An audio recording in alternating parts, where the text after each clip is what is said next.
All right, so your next essay is going to be a division or classification essay. This is in chapter 15. It's really important that you read the examples within that chapter and kind of look at the different explanations they provide, but I'm going to go over the most important stuff with you.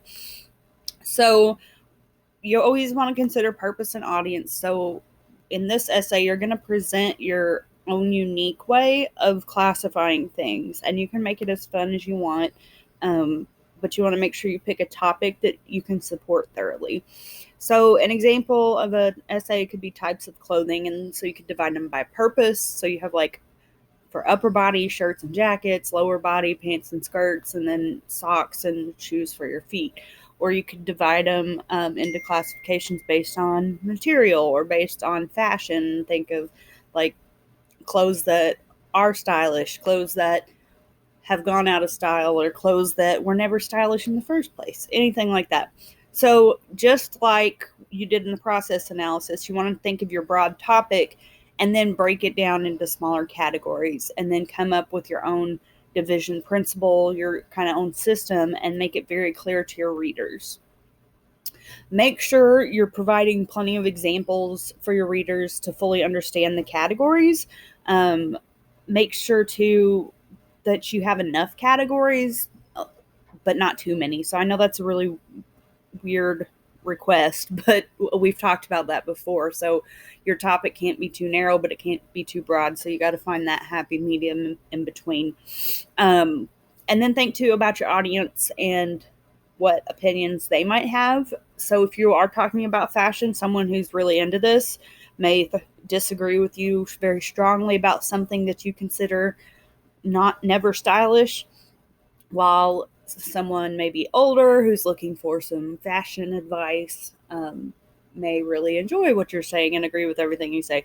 So think about who your intended audience is. Who would be the person that would be reading this essay? So your pre-writing, I think the listing and clustering technique would be best for this essay. This is an example that's provided in your book. So breaking it down, Mall offers inexpensive fun for several groups would be the thesis statement, and then breaking down these types of groups. So your essay, it's going to be 2.5 to 5 pages. You do not need an outside source for this. It really should be all your own knowledge, but you can use an outside source if you want to. As always, you need an interesting introduction with a clear thesis statement. Don't just say there's many types of blah, blah, blah, whatever your topic is. You got to have some kind of point or reason for this. So that's, you're answering the so what. That's always the purpose of the thesis, is giving the so what. Why does this matter? In the body, that's where you're going to give your classifications and divisions and give all your examples. Make sure you use good transitions from one classification to the next. You guys did a really good job with transitions in the last essay. I was pretty proud of you guys for that. So continue using those good transitions to show a natural flow of thoughts. And then your conclusion, you're going to briefly summarize your findings.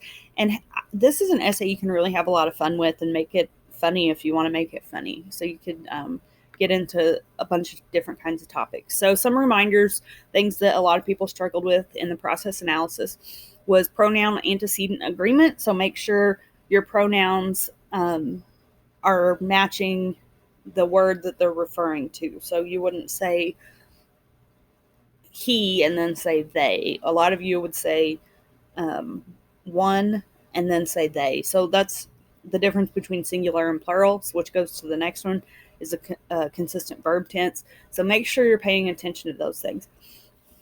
Also, third person point of view. You guys, from what I've graded so far, have done an excellent job of fixing those mistakes in the process analysis. Stay away from you, okay? We got to stay in third person. And then I want you to be aware of sentence structures, commas, semicolons, colons, sentence variety, things you looked at last week within your Blackboard assignments and this week, and really be conscious of the mistakes that you made in the last essay and try to improve upon it in this next essay. So here's some example topics. You can write about anything though, but I wanted to give you some kind of guidance if you had no idea what you wanted to write about.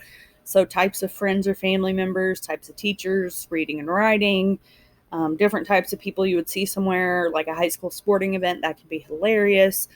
Don't do the mall example, though. People you'd see at a mall, because that one's in your book. Types of parenting, types of annoying people, hunters, fishermen, athletes, types of coworkers or bosses, types of people within a specific organization, so churches, bands, sports teams, whatever it is, types of musicians or music, types of students, types of strategy in a game, types of whatever. Okay, so you get to decide.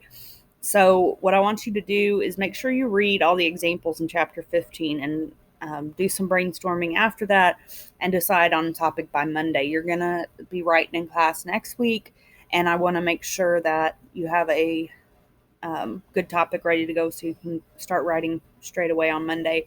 Your rough draft is going to be new next Friday, February 26th. So we will definitely be in touch doing some different stuff with this essay next week in